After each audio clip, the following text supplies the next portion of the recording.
नमस्कार दोस्तों, मैं हरिशंकर देवांगन। आप सभी का शारदा एकेडमी सारंगढ़ के यूट्यूब चैनल में स्वागत है।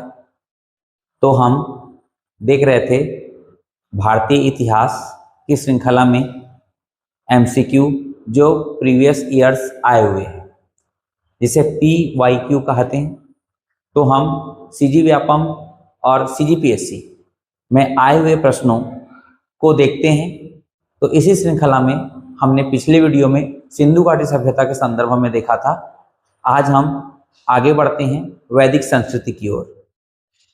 तो आगे बढ़ने से पहले आप मेरे बारे में यहाँ से जान सकते हैं। करेंटली मैं पटवारी पद में पदस्थ हूँ, CG व्यापम रैंक 5। इंस्टा और फेसबुक में आप मेरे बारे में यहाँ से जान सकते हैं। इसके अलावा आप वीडियो को लाइक कीजिए, शेयर कीजिए और चैनल को सब्सक्राइब कीजिए तथा उन लोगों तक पहुंचाइए जिनको इस वीडियो की आवश्यकता है।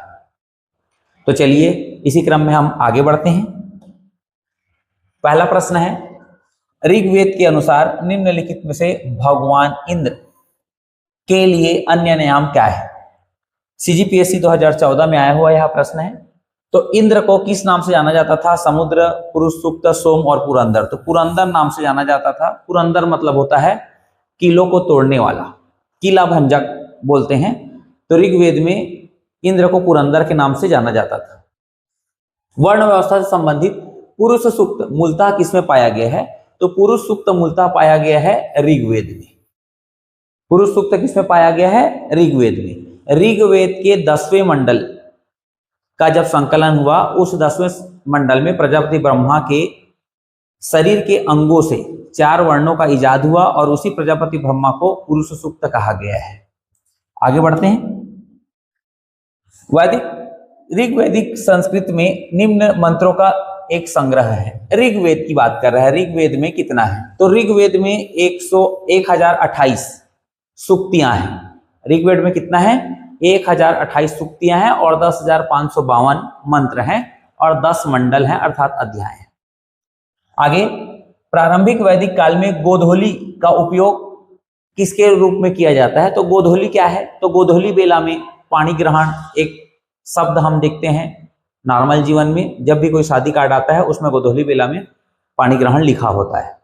तो गोधूली बेला अर्थात वह समय का सूचक है। किसका सूचक है? समय का सूचक है। गोधूली बेला मतलब कि गाय के घर लौटने का समय को गोधूली बेला कहा जाता है। नेक्स्ट, प्रारंभिक वैदिक देव को दुर्गों का विनाशक किसे माना जाता है? तो अभी मैंने बताया कि दुर्गों को तोड़ने वाला, किला भंजक किसे माना गया है? इंद्र को माना गया है। CGPSC 2017 में पूछा गया प्रश्न है। नेक्स्ट है, ऋग्वेद में गायत्री मंत्र के रचयिता कौन है? तो ऋग्वेद में गायत्री मंत्र के रचयिता है विश्वामित्र। ऋग्वेद के 3रे मंडल में विश्वामित्र ने अपनी पत्नी सरिता देवी को अर्पित करने के लिए मंत्र का इजाद किया और उस मंत्र को हम आज गायत्री मंत्र के नाम से जानते हैं, जो देवताओं में सूर्य देवता को अर्पित था और देवियों में सरिता देवी को अर्पित था। नेक्स्ट,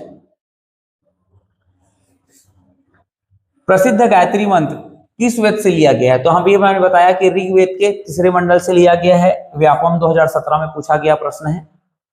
निम्नलिखित में किसका जिक्र ऋग्वेद में बहुत कम पाया जाता है? तो ऋग्वेद में जिक्र जन भी है, विष भी है, कुल भी है अर्थात गृह ऋग्वेद में ना के समान है। ठीक है। ऋग्वेद में जो सबसे छोटा प्रशासनिक संरचना था वह कुल था। कुल के बड़े को बोलते थे ग्रामणी, ग्राम से बड़ा होता था विष और विष से बड़ा होता था राजा अर्थात जन। ये 4 संरचनाएं देखने को मिलती हैं। आगे, ऋग्वेद में 10 राजाओं के संघ के साथ युद्ध करने वाला किस राजा का नाम आता है? तो उसे बोलते हैं दास राज युद्ध। दास राज युद्ध, जिसमें 10 राजा थे, 5 आर्य और 5 अनार्य थे। तो एक साइड था सुदास और बाकी उसके विरुद्ध थे। इन युद्धों के बारे में 7वें मंडल पर हमें ऋग्वेद में मिलता है।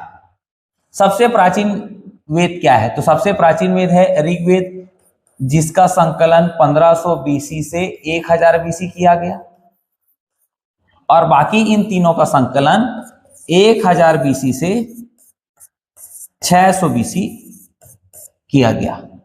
2023 में आया हुआ प्रश्न है व्यापम। आगे बढ़ते हैं। प्राचीनतम वेद कौन सा है? अगेन 2023 में व्यापम में पूछा गया था प्राचीनतम वेद। हमें अभी पढ़े हमने जो ऋग्वेद है प्राचीनतम वेद। फिर ऋग्वेद युग में कौन सा देवता नहीं है? नहीं है बोला गया है। ऋग्वेद में किसका उल्लेख नहीं है? तो वरुण का उल्लेख है, सावित्री का उल्लेख है, उषा का उल्लेख है, कालिंदी का उल्लेख नहीं है। व्यापम 2018 में आया हुआ प्रश्न है। कालिंदी जो है वह ऋग्वेदिक कालीन देवता नहीं है, वो बाद में आया उस देवता का। उसके बाद है किस वेद में पुरुष सूक्त सम्मिलित किया गया है? अगेन सीजी व्यापम 2012 में तो पुरुष सूक्त किया गया है। ऋग्वेद 10वें मंडल पर पुरुष सूक्त किया गया है। ऋग्वेद के विवरण के अनुसार क्षेत्रपति का आशय है, तो क्षेत्रपति का आशय है क्या है? खेत का मालिक, नॉट क्षेत्रीय शासक। क्या है ऑप्शन? खेत का मालिक अर्थात क्षेत्र का मालिक, उसका आशय है। प्रसिद्ध गायत्री मंत्र निम्न में से किस वेद में संकलित है? तो गायत्री मंत्र किससे लिया गया है? ऋग्वेद के 3रे मंडल से लिया गया है। यह भी आया हुआ प्रश्न, फूड इंस्पेक्टर 2017 में आया हुआ प्रश्न है। 4 वर्णों की उत्पत्ति का सर्वप्रथम उल्लेख निम्नलिखित में से किस ग्रंथ में मिलता है? तो मैंने बताया 10वें मंडल पर ऋग्वेद के 4 वर्ण का उत्पत्ति मिलता है, जो प्रजापति ब्रह्मा के शरीर के अंगों से लिया गया है। 2013 में आया हुआ प्रश्न। किस जैन तीर्थंकर का उल्लेख ऋग्वेद में है? जैन तीर्थंकर का उल्लेख, तो ऋग्वेद के समकालीन जैन तीर्थंकर थे, जैन धर्म के संस्थापक जो ऋषभदेव हैं, उसका उल्लेख हमें ऋग्वेद में प्राप्त होता है। सर्वप्रथम स्तूप कहां पर मिलता है? तो जो स्तूप है उनका भी उल्लेख हमें कहां पर मिलता है? ऋग्वेद में मिलता है। उल्लेख कहां मिल रहा है? ऋग्वेद में मिलता है। गायत्री मंत्र के रचयिता कौन है? अभी हमने हाल ही में देखा, गायत्री मंत्र के रचयिता विश्वामित्र जी हैं। मैं कवि हूं, मेरे पिता वैद्य हैं, मेरी माता अनाज पीसने का कार्य करती है, अर्थात वर्ण व्यवस्था के बारे में इस वेद में लिखा गया है। तो वर्ण व्यवस्था भी हमने देखे ऋग्वेद में दिया गया है। 2024 में आया हुआ प्रश्न है।